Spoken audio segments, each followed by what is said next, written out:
Welcome back to one of the final Millers Movers episodes of this jump season.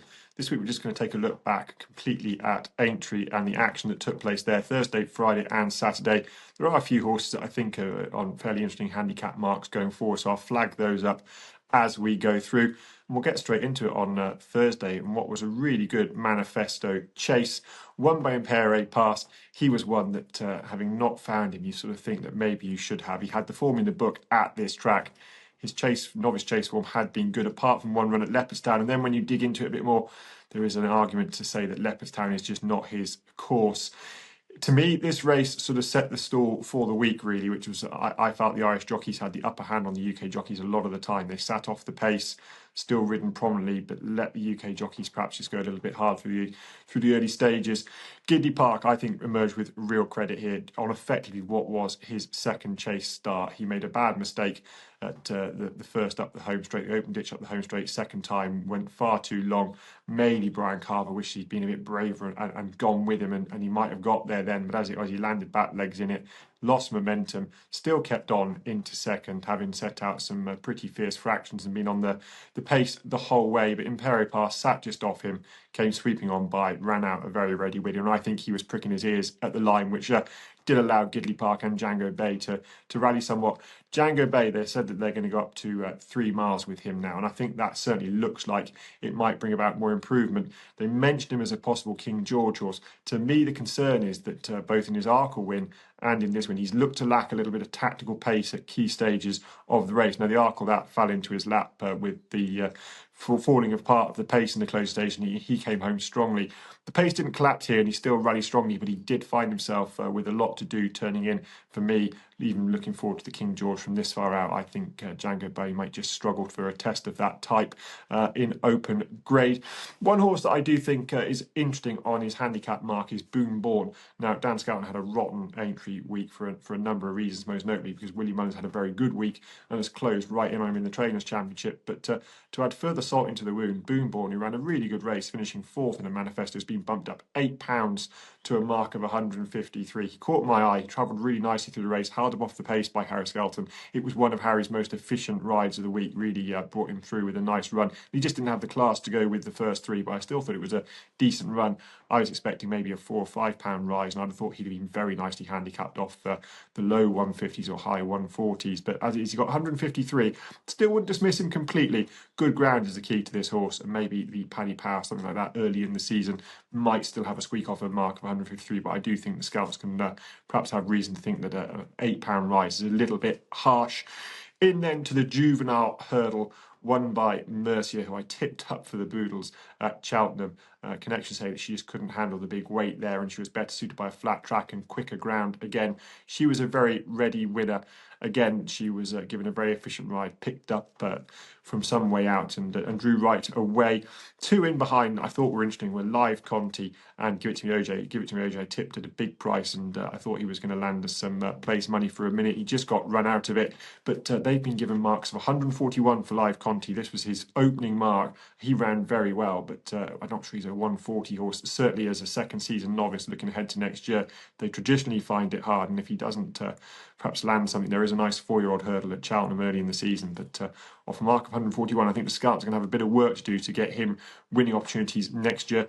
Give It To Me OJ, I think he just got a little bit outpaced in the closing stages. Looked to me like he might want more of a stamina test, but his jumping was much better by the second last, but he's been humped up £15 to a mark of 137. And again, that's not a mark that particularly appeals. Looking forward to next year handicap hurdles for a 4-year-old turning 5. So there's certainly not much to pull out of that.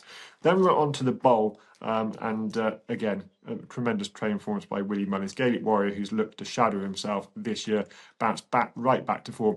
But again, as with the manifesto chase, I think Harry Cobden and Harry Skelton perhaps just took each other on a little bit too much up front. Harry Cobden on Stage Star, Harry Skelton on Grey Dawning, who I was really quite keen to follow in here, but he didn't look to travel with the same zest as he had at Kelso on the last start. Maybe the ground was a little bit quick, but they went hard enough, and turning in, it was very apparent to see that Patrick Mullins on a very patient ride on Gaelic Warrior, up in trip, though he had one over this trip at Punchtown over hurdles a couple of seasons back.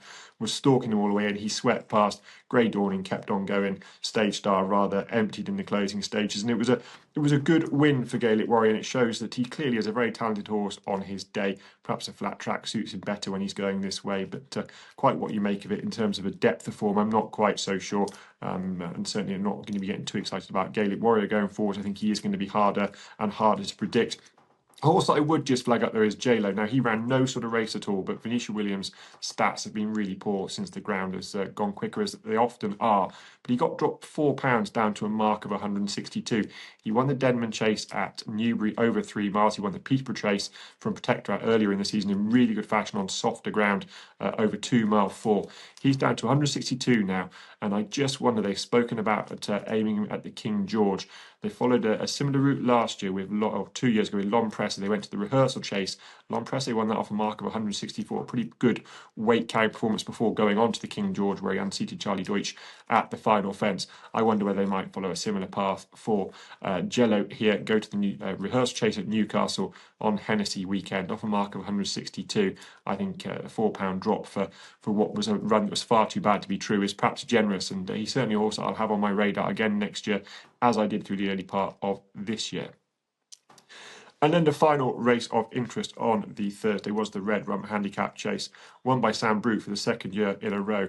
I couldn't really see it. I didn't know if he'd have the pace on this better ground, but Trevor, who is a long-term SBK follower, he flagged him up in the comments section a couple of weeks ago, so he was bang right. Sam Brew ran out a very ready winner indeed, so good job, Trevor. There's a few in here that I think are of interest, and one that's absolutely not of interest that I just want to flag up. First of all, Inedit Star for Nick Kent stays on a mark of 129. He ran really well, up with the pace the whole way, just didn't have the finishing kick of the winner, but he's fairly lightly raced in this country, having come from France, and he's yet to race over further than 2 mile 1 furlong. Given how he stuck to his task here, I do think that he might be an interesting horse over intermediate trips next year off this unchanged mark of 129. And then my selection and Tom Collins' selection actually was Primoz. We were both quite sweet on him. He could never really get involved. He was towards the rear of the field. I think being a bit further forward might have suited him better, but his jumping was nowhere near as slick, and he did look very evidently lacking in experience compared to some of these as a novice. He's not a horse I'll give up on. He's got a pound back down to a mark of 129. I think when he goes back up north into sort of lower grade races and smaller fields, you'll see it to better effect, and it might be that this time next year, with a little bit more experience on his back, he is the sort of horse to follow in these 2 mile top class handicap chases. And then just one more I want to mention, that's Petit Tonnerre.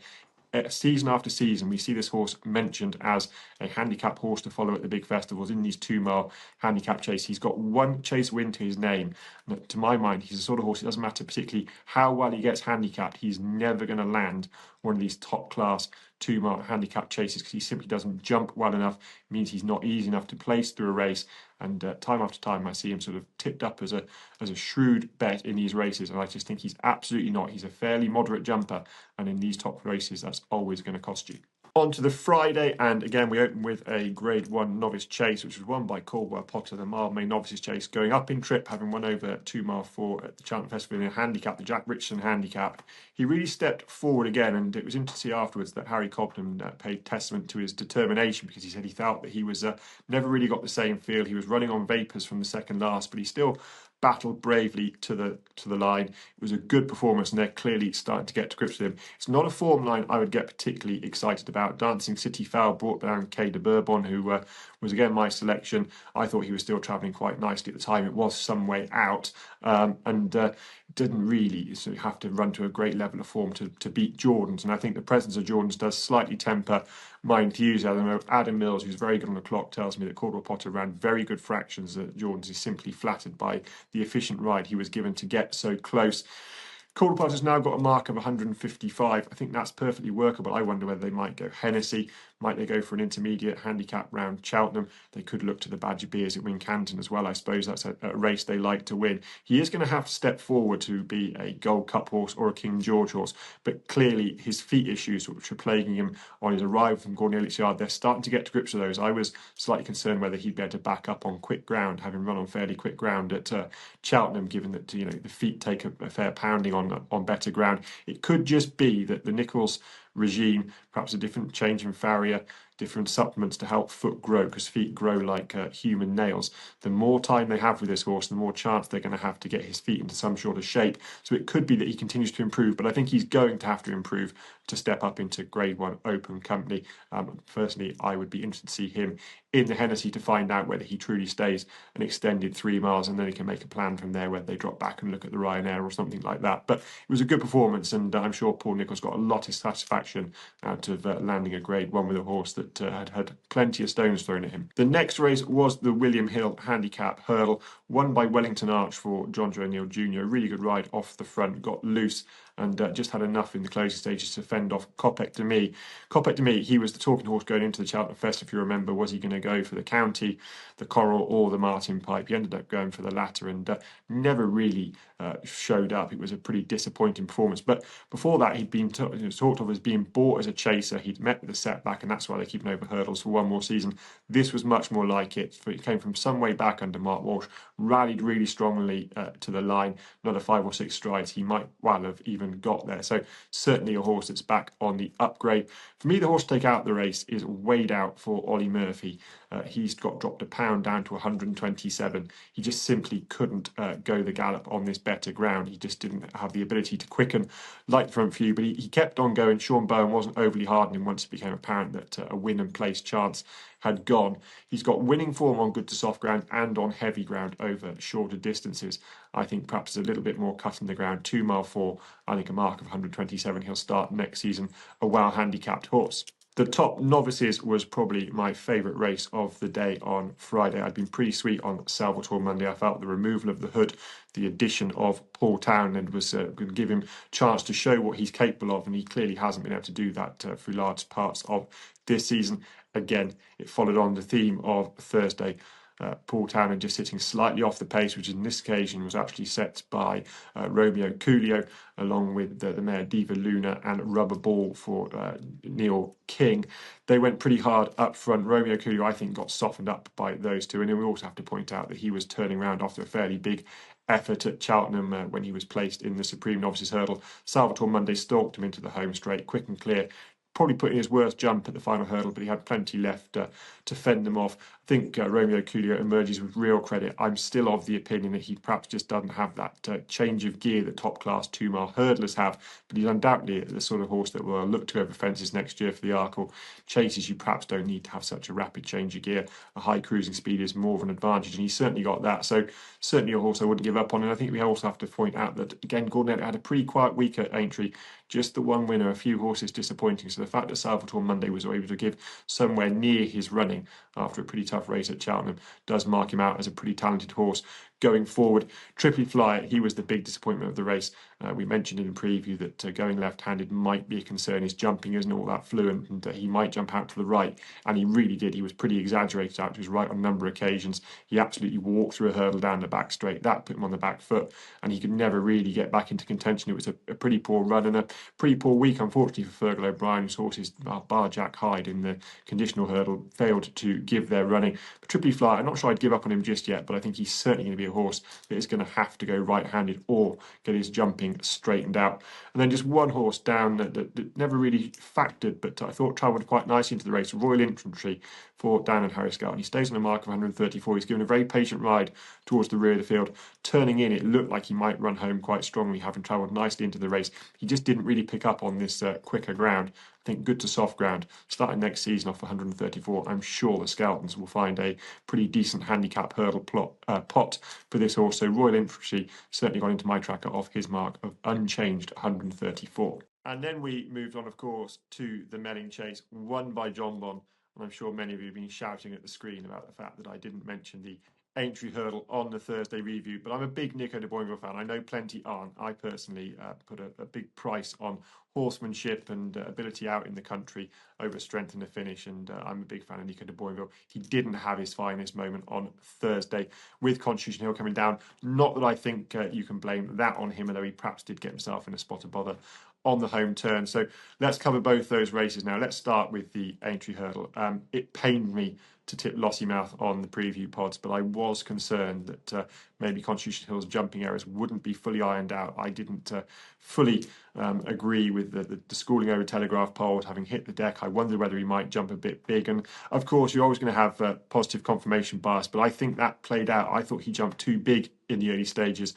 I'm of the opinion that when he came down to the second last, he went to go big off a quickening pace, then remembered his training where they've been asking him to go in short and pop, and he got stuck between two minds and ended up stepping in the hurdle and coming down. Fortunately, he got up and canted away. It was a far heavier fall than he took at Cheltenham. So not Nico's finest moment, having got slightly boxed in on the home turn, meant he was coming from behind horses. Although when you speak to him, he said, by all accounts, he was pretty happy to have Lossiemouth in front of him, felt he had a target to aim at. But unfortunately, Constitution Hill hit the deck. It shows his quality that he was able to bounce back and give Boombawn a very positive ride on the Friday in the Melling Chase. This wasn't a deep race. Protectorat is a horse I've been really cool on through large parts of his career, and I almost feel a bit guilty about it now because he's a very, very credible horse. He tries his hardest every time. This quicker ground certainly wouldn't have suited him, but he kept plugging away. He made Boombawn work hard going to the line. Matata couldn't go the gallop. Al Fabiola was just absolutely falling apart again, put another howling error and ended up on the floor with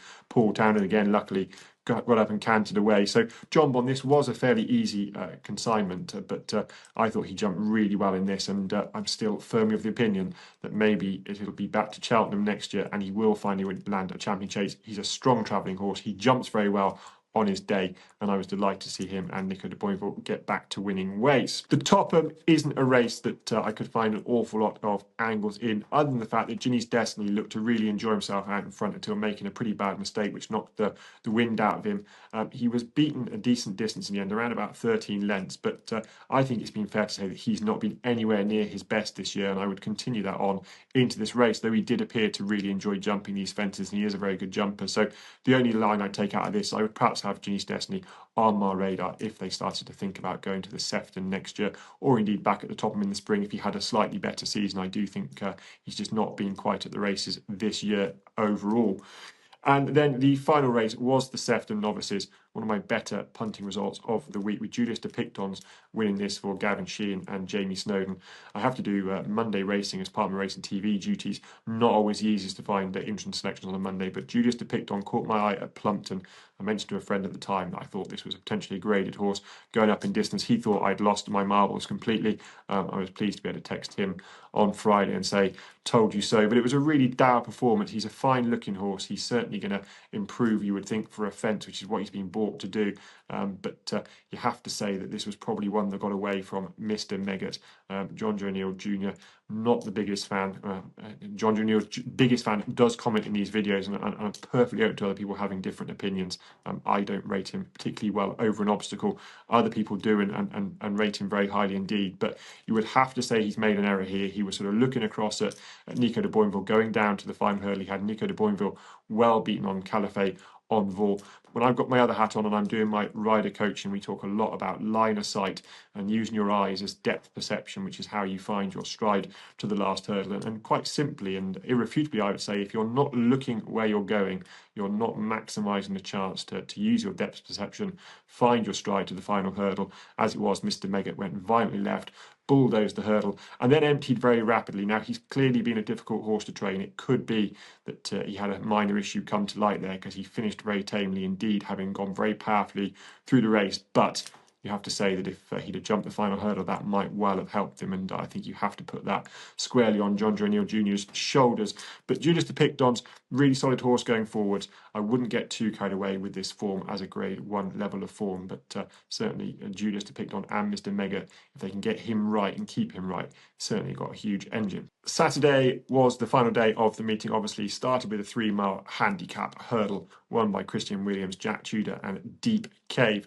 This horse clearly improved for the better ground. He'd not had all that many starts since joining Christian from France. Run on softer ground, Christian reported to the stewards afterwards that he felt the horse had improved for the better ground. He mentioned that in his post-race interview. Really strong, powerful ride by Jack Tudor, again sat just in behind the leaders, got to the front going to the last, and he was all action down to the line to hang on from a very fast finishing Double Powerful. Double Powerful is a really impressive horse. He continues to climb up the handicap ranks. He was perhaps a little bit disadvantaged here. Jipko made a very bad mistake at the final hurdle just in front of him, what might have been the second last hurdle just in front of him. He then had to switch and switch again, and he lost a little bit of momentum. He finished very powerfully. Whether he'd have got past Deep Cave without that, I'm not quite so sure, but it does mark him out as a horse to keep on the right side off despite his climbing mark. One horse that maybe you would want to take out the race is Kamsinas. He ran again, no race at all. As I said, unfortunately, was the theme of the week for Fergal O'Brien. He's off a mark of 138. I would have quite fancied him if Fergal's Thursday and Friday had gone better. It hadn't. I left him alone. I don't think a mark of 138 is beyond him. Maybe the quicker ground here went against him, and I think you have to question the stable form. But going into the autumn, maybe he'll go novice chasing. He's a fine-looking horse for the Noel Feely Racing Syndicate. He certainly wouldn't be completely dismissed by my reckoning. Then on to the Mersey Novices Hurdle, 2 mile 4, won in really good fashion by Honesty Policy, who didn't jump with any fluency really throughout, made a very bad mistake at the second last, which robbed him of momentum, and was still able to get up and collar Regent Stroll in the final stages. He looks like a horse that improved for going up further in trip, particularly if they can iron out his jumping. They said he'll go chasing. He'd be the sort of horse I'd wait to just see whether a fence made him concentrate more and improved his jumping, or whether his technique was slightly lacking and inhibit him. But certainly got a big engine, fairly lightly raced, and got up in the closing stages to beat Regent Stroll, who probably put in his career best performance in a first-time hood. Really good ride by Harry Cobden, because there was a false start, as there was throughout the week. That's got to be sorted out through the summer, because we just simply can't have, as we had at Cheltenham, plenty of false starts. It doesn't seem there's any cohesion between the riders and the starter. So Regent Stroll, Harry Cobden took him down to the start early, kept him away, tried to keep him relaxed. He'd have been absolutely fuming. There was a false start. It meant he had to do it all again. He ended up in a different position. He was wider on the outside, but he got a good start, got to the front, dominated things from the front. Regent Stroll travelled very strongly, but far more settled in the first time hunt, and jumped really well, and just got run out of it by a faster finishing horse in the closing stages. I think Paul Nicholls will get to grips with this horse. It looks like he's going to go over fences next year. Maybe they'll back him off a little bit more. He is a good jumper, so that might well bring about a bit more improvement. So having looked at the start of the year that Caldwell Potter and Regent Stroll were money badly spent, I still think you perhaps struggle to justify their price tag, but it's a crazy world we live in, and certainly Regent Stroll looks like he's still got a bit of a future over fences going forwards. Following on from that was the 3 mile handicap chase. We talk a lot about horses for courses at Cheltenham, but it was a case of horses for courses here, with Cruise Control winning this for the second year in a row for Tom Lacey. Stan Shepherd, again, as the theme of the week, settled just in behind the leaders, given a patient ride, let the leaders go and do their thing, and then swept through in the close stage, which was very powerful through the finish. Clearly likes spring ground. He's a sort of horse that you can probably write off through the early part of the year and just have a mental note to catch him when it comes back in the spring on better ground. And certainly at Aintree seems to suit him really well. I thought Imperial Saint ran with real credit. He was up with the pace the whole way, forced the pace on the final circuit. This was his first try over this trip of 3 mile, extended 3 mile, 1 furlong, having never been further than 2 mile 4, but he stayed the trip really well. He stays on a mark of 144, and I think certainly now we know he stays this trip. A mark of 144 should prove more than workable. I don't think it was the mark that beat him. I just think he got beaten by a better handicapped horse who perhaps had a finishing kick that he didn't have. He'll handle slightly slower ground, and he's certainly a horse for Richard Johnson, Philip Hobson Johnson White, that you want to keep on the right side of going into next season.